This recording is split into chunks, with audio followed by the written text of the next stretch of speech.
It's a blessing to welcome on one of the top freshmen in the entire country this year. He just won Horizon Freshman Player of the Year. 7 times this year, he was named Horizon Freshman of the Week.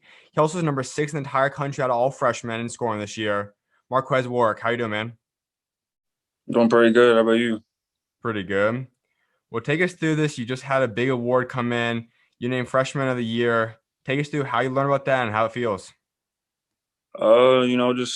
Just feels pretty good. You just know that all the hard work you put in really paid off.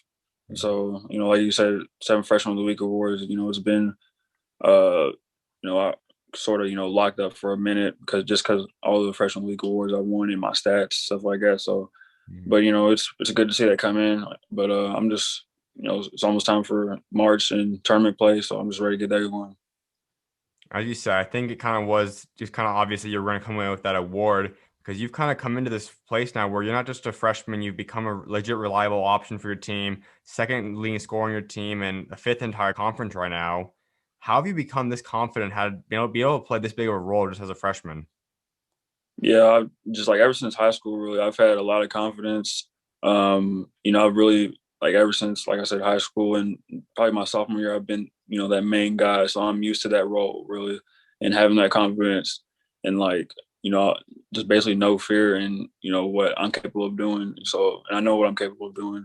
So I've showed that this year, and I've had confidence from day one. We have to go back because that's the crazy thing. You win Kentucky Mr. Basketball Player of the Year last year as a senior. You have an incredible season, school all-time leading scorer, breaking all these scoring records. But you weren't quite the highest ranked recruit. You weren't ranked on any sites. You didn't have too many offers. Take us through how you kind of felt about that. What kind of chip that put on your shoulders? Take us through your whole high school process. Yeah, I wasn't all, mad like that when I, received my first offer, kind of later than others, you know what I'm saying? Mhm. I was still, blessed throughout the process because I had a lot of schools interested at the time from my junior year till committed commitment date. So I had a lot of schools interested. It's just the fact that only six offered, or maybe seven, I think, but six or seven offered. And so that really put a chip on my shoulder, really motivated me, and I was like, these schools really should have recruited me, and I've definitely showed that this season because I've played some of the schools that did recruit me but didn't offer. So I've definitely showed them, what they missed out on. But yeah, I wasn't the most, didn't wasn't the guy with the highest offer or number of offers. And so they came late, really, end of my junior year, summer going into senior year. So it's really motivated me. And that had to be confusing. I just said you win Mr. Kentucky Mr. Basketball Player of the Year last year. You break all these records. Where did you feel yourself was? Could you imagine? Did you think you were a guy that could come out and win your conference freshman of the year? Did you think you'd come out and average near 16 points a game, 17, almost 18 during conference play? Do you think you could have been at this high of a level last year? I knew I was going to come in and make an impact right away. I really felt a connection with the coaching staff. They were new coming in my senior year, and they really genuinely liked me and recruited me for me. So I knew I was going to make an impact right away. But the fact that one of the top freshman scorers in the country, all conference player, freshman of the year, I didn't really think like this, like I'm going to do that. You know what I'm saying? I was just trying to work my way up at the time. So to see this come in and all my work paid off, it's really, really good feeling. And you're not the only one. There are only 150 or so kids in each class that get that ranking. So for all Right. of the kids that come to college that aren't ranked, don't have as many offers, have one, two, whatever it looks like, what's your advice to them? How does a kid as a sophomore, junior right now in high school go through that and have the confidence saying, I could still make it and truly live up not just my college dream, possibly even pro dreams through this route? Yeah, just basically just stay patient. That's what I had to do. Stay patient. Um, I had interest from the school, from like probably my first school, from as early as middle of my sophomore year in high school, and so I just had to stay patient because I didn't get my offer till 2 years later. You know what I'm saying? Mhm. So if you have the patience, just faith and whatever you believe in, it's like so. Just keep working for real. So that's really it. When that first offer did come in, though, you finally I can imagine it's just a big relief for you. You know, you finally have done it. What went through your mind and how did you learn about that offer? It was after the first live period of AAU. So I was on the Adidas Gauntlet with Minimal Elite, played in Dallas, Texas, or whatever. And honestly, I didn't even have a good weekend. I'll be honest with you. Like single digit scoring, came off the bench too, and it was NJIT. They offered me a couple days after, and they really saw my potential, and that really said something because I really obviously did have the potential to become a good college player. So yeah, they were my first offer, and interest started rolling in. But besides that, yeah, NJIT was my first offer. It was just it's kind of shocking that they offered me because of the weekend I had. You know what I'm saying? But Mhm. credit them though for seeing that talent. When would you say you started realizing that you're a Division I player? Was it your sophomore, junior, senior year? Like when did you start feeling that I'm able to make this jump? I'm definitely a guy that can play at the next level. Definitely, I would say junior year, because I've played against higher talent before in AAU, and I Mhm. was like, I can hang with higher talent, Division I talent for sure when I get to that level. You know what I'm saying? Once I build weight, strength, get my game better. So like yeah, after junior year when interest started rolling in Division I school saw it too that I could play on that level. So that's when I knew. At the end of the day, though, I can imagine it still was a fun career. You walk away, your school's all-time leading scorer, one of the top scorers in Kentucky history, nearing almost 2,000 career points for you. Just overall, though, what was your high school career like, and how much did you enjoy it? I loved every bit of it, honestly. Only thing I would want to change is, the postseason, not getting to win reading championship or get to state. But besides that, like individually, I couldn't ask for a better career. Didn't even barely even play freshman year. Only had like 17 points the whole year, and Mhm. then sophomore year, junior year, senior, that's when I was, basically the man on the team and earned 1,000 points as a junior. Then all-time leading scorer senior year. Couldn't really ask for a better career. That night you break the all-time school record. What was that night like? Just take us through. Do you remember how it was? Just take us through that night. Yeah, I definitely gonna remember that for a long time. I think I was hot that night. Honestly, I made almost 10 threes. um, I think I had over 30 points. All the media outlets came from Lexington. All the media came out because they knew I was going to break it that night. So it was just a good feeling. Honestly, it was a relief because that season I knew coming in like I have a chance of breaking this record, and so God forbid, like I don't get injured or anything, stay healthy. And obviously I stay healthy. And so I broke the record that night. It was just a good feeling. So, And we know Kentucky is not necessarily like the hottest basketball place in terms of high school basketball. And we know a lot of guys sometimes transfer out. They go play at a big prep school or national schedule, something like that to get more attention. Did that ever cross your mind? Did you ever look at taking a move like that? no, the only move that I've ever thought about was maybe moving to Louisville, because my dad, he lives there. And so, Louisville, obviously more better competition, a little bit better competition, more schools for sure.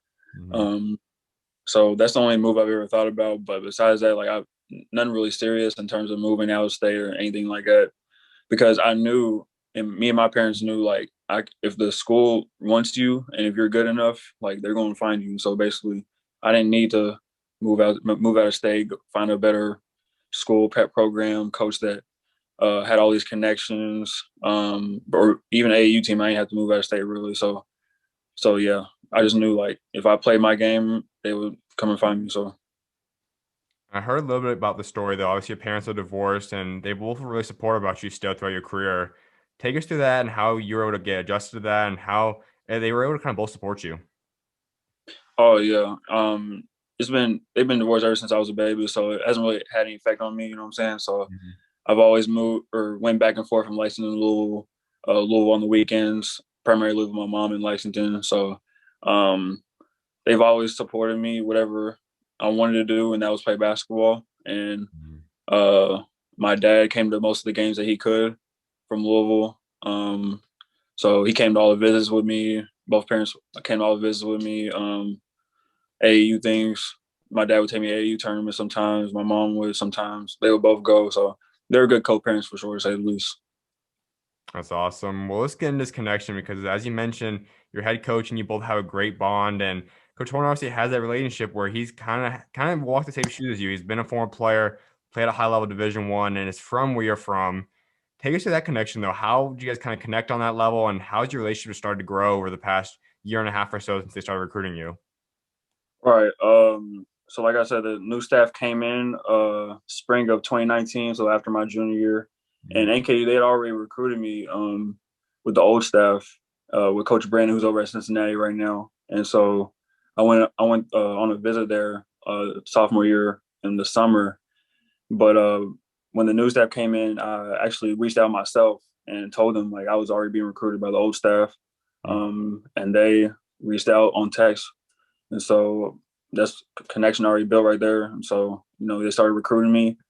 And the thing that some people that don't know, who aren't from this area, is that Coach Horn, he's from Lexington also. So Mhm. from the same hometown, we know there's a connection right there, obviously. So and I knew his credibility too. I knew he coached WKU in South Carolina, was over at Texas, assistant coach. So I knew he was a good coach as well. So, I really liked them, and they liked me as well. Clearly, he has a lot of trust in you because there's not many coaches that's going to put the ball in a freshman's hands as much as they, especially as much as they've done with you. When did you feel like they truly trusted you this much? Was it something that you walked into training camp and they just kind of started trusting you right away? Did it take some time to earn it? Take us through how they really started giving the ball this much and allowed you to score at the level you're scoring at. I definitely had to work for it. I didn't, come in. I knew obviously I came in as a scorer first, what I'm saying, all-time leading scorer in my high school, almost 2,000 points, but I had to work for it. I remember in practice one day, I think it was back in the fall, sometime in the fall, I took like a mid-range step back or something like that I would take in high school. That would be a good shot, I guess. And then he got on me, like he really yelled at me because like that was not a good shot. So like I basically had to keep working for that trust. And that had to start from the defensive end too, because I wasn't I'm not the best defender. I wasn't the best defender coming in, and that was definitely one of the improvements that I needed to have in order to play as much as I do right now. And so, yeah, once play started, I'd impact the game the other way or in other ways instead of scoring first. So that's what I did. And once conference play started, uh, my confidence level at all time high. Obviously, multiple 20-point scoring games. So the trust is just built from not from the off season, and so I've just worked my way up. The way you score is in a unique way. We know a lot of guys that put up your number. Some of the top freshmen are guys that each point they score, they know they make it known. There's a highlight play, it's some kind of fancy ball hand dribbling kind of thing. You just kind of quietly rack up the points. You're not necessarily all about flash. It's just kind of a throwback as your coach kind of discussed before. How have you learned that offensive game, and why have you kind of taken that approach to kind of be more low key when you're on the court and kind of take a more quiet approach when you to your scoring? Yeah, it's like it started from day one. From when I was younger, my dad taught me how to play, and he taught me the fundamentals first. That's really the gist of it, I should say, because I'm not the most athletic guy. Obviously, I'm not most flashy person, flashy passes, best dribble moves, most quickest person. So I just learned the fundamentals first, and like my coach said, I have sort of an old school type of game. Um, some people call me like a silent killer, you know what I'm saying? Because Mhm. I am kind of laid back off the court also, and so and I kill them obviously on the court. So, but it's like not the most flashy game or athletic, so I have to impact the game another way. So yeah. You do have one other guy scoring more than you right now, but you guys have formed a pretty solid dynamic duo this year so far, which has led you guys now to a 13-10 record, 4 seed heading into the playoffs. Discuss your duo with Trevon. Oh yeah, that's my guy right there. Like I knew coming in, like he was going to be the guy. Coach Horn already established that he was going to be the main guy coming in. With the freshman coming in and stuff like that, so he already let that know. But there's none else I expected from him. Leading this team in scoring. He's a leader on and off the court. Uh, Really good teammate. Like being with him off the court too. And he's also Mr. Kentucky basketball a couple years ago. So we already knew like he has this capability of scoring as much as he could. So and I really want to say this might be the best duo in the Horizon League based on scoring. Basically like our performances in the wins as well. So Mm-hmm. he's a good guy to play with. Now, you guys could both possibly, if you guys both come back and everything comes normal, you guys will be back next year. Obviously, he could possibly still have 2 years with the eligibility rule. We'll see how he decides after next year. But You just head into next year. How special can you two be? What kind of expectations for you two as a dynamic duo next year? Oh yeah, it's definitely going to be, even it's going to go up from here because I already had a year under our belts together, playing together, and obviously you see both of us averaging over 15 points a game, and so like chemistry is down, and like I said, we click off the court as well, and next year, expectations are just going to be higher from our team and even people outside covering the league. So, like I said, I mean, we're probably going to be, the best duo in the Rising Leagues. Like I said, so yeah. Well, let's kind of go through this year. They said over 500, 13-10 record for you guys this year. Your numbers are great. You've also had some big time things, though. You've had multiple 20 plus point games. There's 9 total this year. Take us through those games, though. When you get that hot, you scored 20 plus. You also got up to 25 so far this year.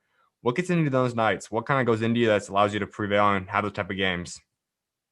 Yeah, the thing that really feels that is confidence. I built that from day one for sure. Like I don't know, I just let the game come to me. Honestly, I don't force anything. Some games I might end up shooting a lot, but Mm. it's the shots that I take. I take a lot of good shots, take open shots, but sometimes they don't fall. But in terms of the 20-point games, it's like I just come in, let the game come to me, and I just play my game. So what I've been capable of playing, um, and glimpses of that from what I did in high school. So I just continue to build off that. Um, I just like the 20-point game stuff like that. It don't really mean anything without a win. So that's my main goal. You're also shooting at a super high clip. There's a few other freshmen that are ranked in front of you that the shooting percentages might not be as high as yours. Shooting at 46%, 37% from three, 82% from the free throw line. How have you been able to shoot at that level and that high of a clip? Uh, I've always taken, good shots. I've always, had a high IQ in terms of my shot selection, what I can make and what I can make. And I try to take shots that I can make. Um, and so like ever since probably definitely my sophomore year, I've had good percentages from three, like as most as 46% from three I've shot. So I've always been a good shooter. I've always shot with range too, especially with the line moved back. So I'm kind of used to it. Having or shooting with range and the 3-point line that moved back. And so free throw percentages I've always been up my career. So like I said, I just shoot shots that I can take. Um, and yeah, just have a good shot selection. To be a great shooter, confidence is probably the biggest thing for that. That's something that can obviously a lot of guys can sometimes get into little slumps and they lose confidence. How have you always kept your confidence high, even if you have a bad game shooting or even a couple games bad shooting? How do you always keep your confidence high as a shooter? Um, one thing my coach said, like it really hit me hard is when he said, uh, think about the 1,000 shots that you've made instead of the last one you just missed. You know what I'm saying? Trust the 1,000 that you made. And so ever since I thought that, it's like, you have to keep your confidence up. Like there's no point thinking about the last shot, really. Like your team is really depending on you. Your team trusts you to bounce back. You know what I'm saying? So and your coaches and teammates, they believe in you. So it's just a good thing about next play mentality. Um, just having no fear with the next play as well. So this next shot mentality is basically what it is. Look back at all the games you played this year so far. Which one's been your favorite one? Mm, that's tough. Honestly, I would definitely need more time to think about that. Since I'm on the spot right now, but I don't know. I mean, I would say a season high 25 is Cleveland State, but we ended up losing. I did have a poster dunk on that game, but we ended up losing. Um, I don't know, or actually, I can say against Purdue for a win. Like it was our third conference game. I think I Mhm. had 22 points and a game winner, so that was uh, probably my best game in terms of coming out with the win. Absolutely. Well, as I said, the tournament starts up now in a couple of days. Tuesday is the number 4 seed heading in. We know for you guys to continue the season, head out for March Madness and be the tournament. You don't have to win this tournament come here on out, but take us through how you guys are approaching this one game at a time. What's this upcoming game on Tuesday looking like? Just take us through how you're preparing for that. Yeah, we got since we took Sunday off. since Monday, we have about 8 days till next Tuesday. So, coach, he's not that type of coach that's like, we can chill, we can have chill practices, blah blah blah. No, we're going to keep working. We're going to get better till the 8 days is up.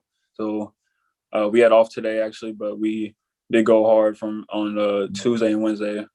And we're going back at it tomorrow. So, we're not relaxing at all in terms of our practice schedule and what we're doing in practice and leading up to the game because, nobody's going to relax for us. You know what I'm saying?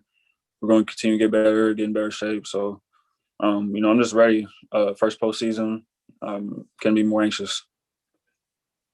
Discuss coach a little bit more. When you talk about him, obviously in the game, we see how he coaches a little bit. But then you talk about practices, then you're obviously hanging out with him sometimes off the court, wherever that might look like on campus, just talking to him. What's the different personalities like? What's the difference between Coach Horn on and off the court? Oh, he's a good guy on and off the court for sure. Good guy to hang out with off the court. He has a good sense of humor. He relates to a lot of guys. You know what I'm saying? Mm-hmm. You can definitely joke with him about a lot of different stuff, and he can joke with you too. So that's a good coach to have. That's one of the reasons why I came here because I really built that connection with him from day one over the phone. So it's like he's a really genuine person. But on the court though, if you didn't come to play, if you didn't come to practice, he'll definitely get on you. He's not a coach that will just let you go, especially if he knows the type of player you are. And another reason why I came because he lets you have that freedom on the offensive end if you're capable of it. So obviously, I have that freedom. I've earned that freedom for sure. But yeah, he's a good coach on and off the court. That's why I like him. A few more things before I let you go. One of which is we've discussed now your incredible freshman campaign. Clearly, you want to continuously, not just continue, but you want to get better each year now. So, what's your expectations? You see this level you've set for yourself.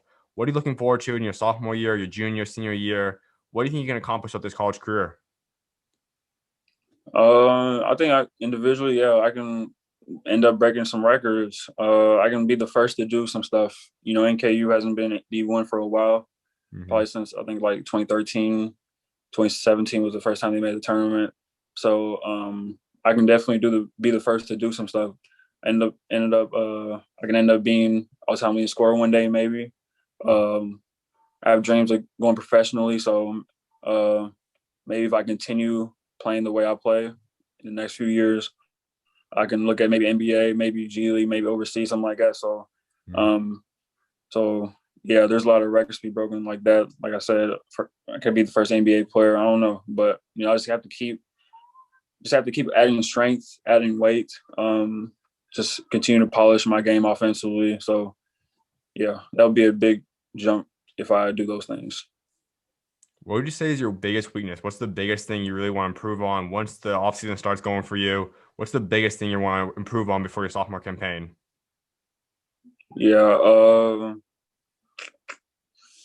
I mean, thought about a lot of stuff. Offensively, I need to get better shooting off the dribble, shooting with range. Me and my coach talked about that. He actually asked me that a few weeks ago. What do I want to get better at this offseason? So, and I said those couple of things, and he agreed. Defensively, I still need to be better guarding the ball consistently Mm-hmm. because that's one of my things coming in was can you guard the ball? And at first I wasn't the best at it, but I continue to work at that and provide better effort on the defensive end. And that's why I earn the minutes I am getting right now. And also like off the court, like I said, just gain weight and my strength because I think I have a ceiling I can get to for real when it comes to athleticism and my weight. So basically, if we have a full off season, that's one thing I'm going to improve. You mentioned earlier that you are kind of more the quieter guy, but who's the funniest guy in the locker room? Who's the loudest guy? Like who's that kind of guy in the locker room that you just know? It's kind of the guys can make you smile throughout the practice and throughout the day. Few people, there's a lot of people actually. I mean, one person probably Adrian Nelson, our starting forward. He's pretty funny. He just has that other character in him, like he's literally a character because he can act like different things. He talks weird sometimes, like him, my other freshman teammate Trey Robinson. He's funny sometimes. There's a lot of other people like that are really funny. They just keep you going through the day, keep a smile on your face. So never really a dull moment with them. No doubt. Well, something I was like wrapping up discussing is building a legacy for yourself. And I know that's something that all guys want to eventually do. So when you do step away from the game someday, whether it be after college, pro, whenever that day does come, what do you want to be remembered for what you achieved both on and off the court? Probably that he was a good person. Really, I just want to be remembered as somebody that was a good person. Mm, That was like when it comes to on the court, he really put his all on the court. He really fought for everything he had. He earned everything. He worked really hard for everything he got. And like I said, off the court, just being a good person. I don't want anybody to say that that I left a bad impression on them. I always want to leave a good impression on people. The first time I meet them, and the last time I see them, I don't know when that will be, uh, but yeah, definitely those two things. that's awesome. Now, I know you also are a believer, so kind of talk about your faith a little bit and how God's helped get you to the point you're at today. Oh yeah, definitely. Starts off because my mom, she's actually a pastor herself, and Hmm. so I've always believed in God and Christ. Pray every day, and so before every game, as long as I could remember, since I don't know, probably like beginning of high school, even middle school, like I prayed for every single game. Hmm. Um, Not only about me, about my teammates, keeping everybody safe from injury, harm, and danger. You know what I'm saying? Hmm. So, um, yeah, just a firm believer in that, and I just continue to trust God every day. Growing up when you're in kind of a household of faith and God, it can sometimes always can kind of push on you to a degree. But when would you say you really started to build that own personal relationship with God and you really started that own personal connection with Him? Probably beginning of high school, I would say, because I've always went to church growing up.